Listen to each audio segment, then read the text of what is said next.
But in the bullshit department, a businessman can't hold a candle to a clergyman. Because I got to tell you the truth, folks. I got to tell you the truth. When it comes to bullshit, big time, major league bullshit, you have to stand in awe. In awe of the all-time champion of false promises and exaggerated claims, religion. No contest. No contest. Religion easily has the greatest bullshit story ever told. Think about it. Religion has actually convinced people that there's an invisible man living in the sky who watches everything you do every minute of every day. And the invisible man has a special list of 10 things he does not want you to do. And if you do any of these 10 things, he has a special place full of fire and smoke and burning and torture and anguish where he will send you to live and suffer and burn and choke and scream and cry forever and ever till the end of time. But he loves you.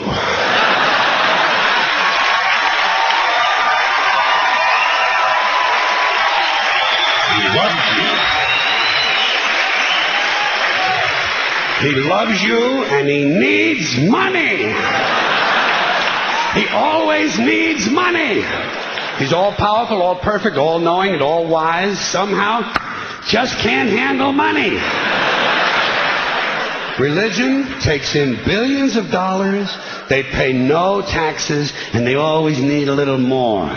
Now, you talk about a good bullshit story. Holy shit.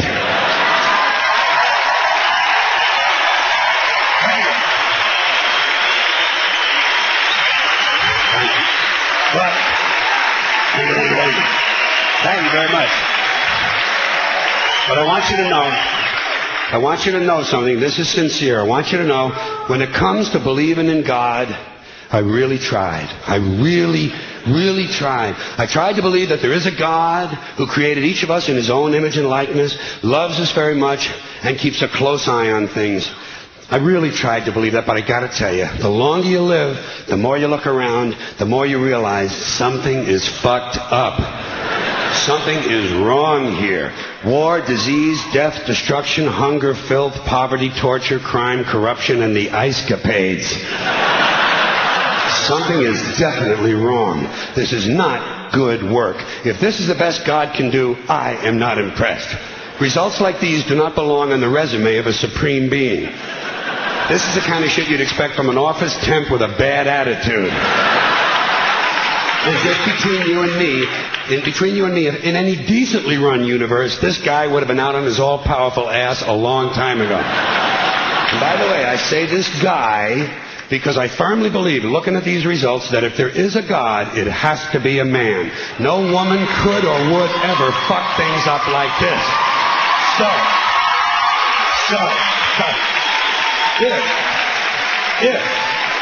If there is a God, I think most reasonable people might agree that he's at least incompetent and maybe, just maybe, doesn't give a shit.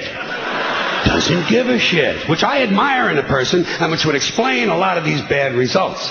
So rather than be just another mindless religious robot, mindlessly and aimlessly and blindly believing that all of this is in the hands of some spooky, incompetent father figure who doesn't give a shit, I decided to look around for something else to worship. Something I could really count on. And immediately, I thought of the sun. Happened like that. Overnight, I became a sun worshiper. Well, not overnight. You can't see the sun at night. But first thing the next morning, I became a sun worshiper. Several reasons. First of all, I can see the sun. Okay? Yes. Unlike some other gods I could mention, I can actually see the sun. I'm big on that. If I can see something, I don't know, kind of helps the credibility along, you know? So every day I can see the sun as it gives me everything I need. Heat, light, food, flowers in the park, reflections on the lake, an occasional skin cancer, but hey, at least there are no crucifixions, and we're not setting people on fire simply because they don't agree with us.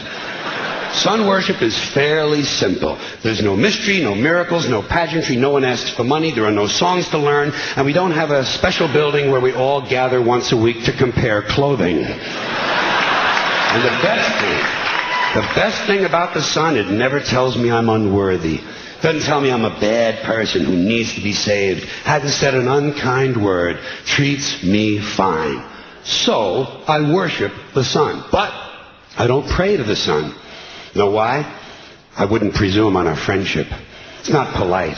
I've often thought people treat God rather rudely, don't you? Asking trillions and trillions of prayers every day, asking and pleading and begging for favors. Do this, give me that, I need a new car, I want a better job.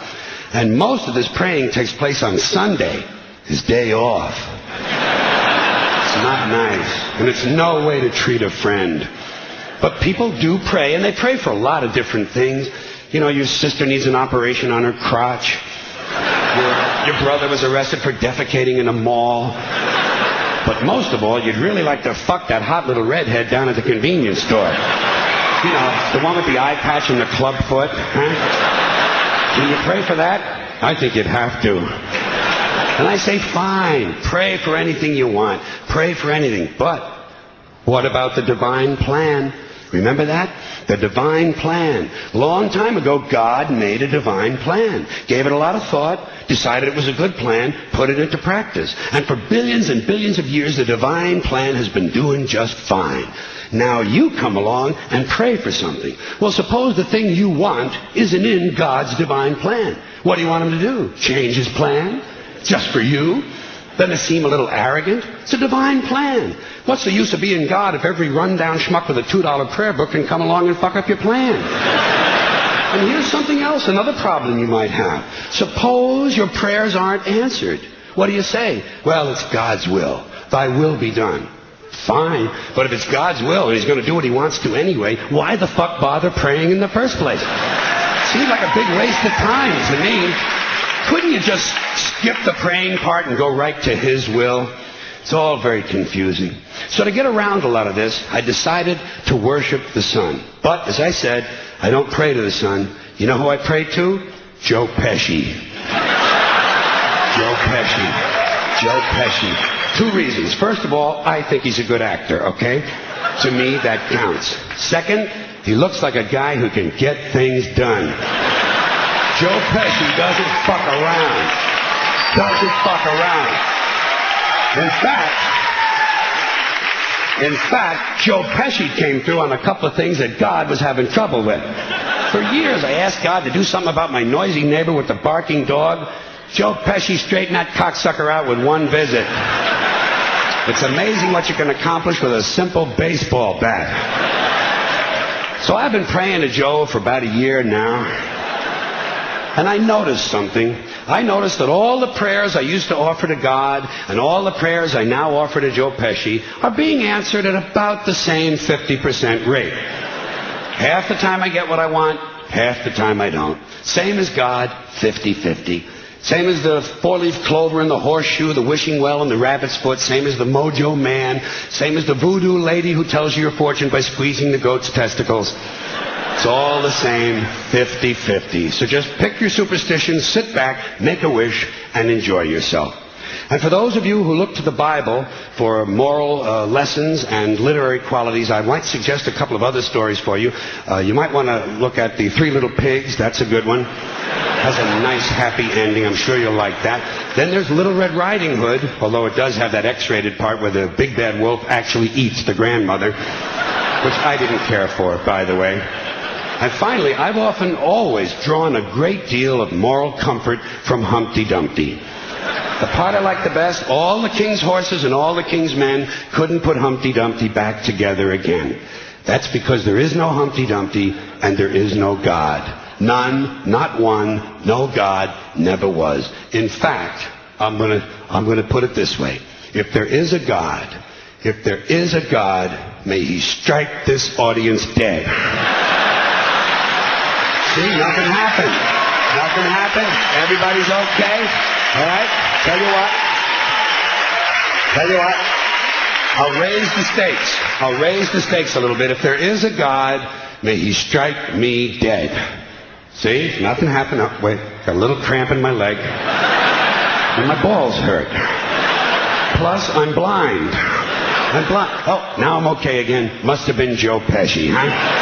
God bless Joe Pesci. Thank you all very much. Joe bless you. Thank you very much. I appreciate it.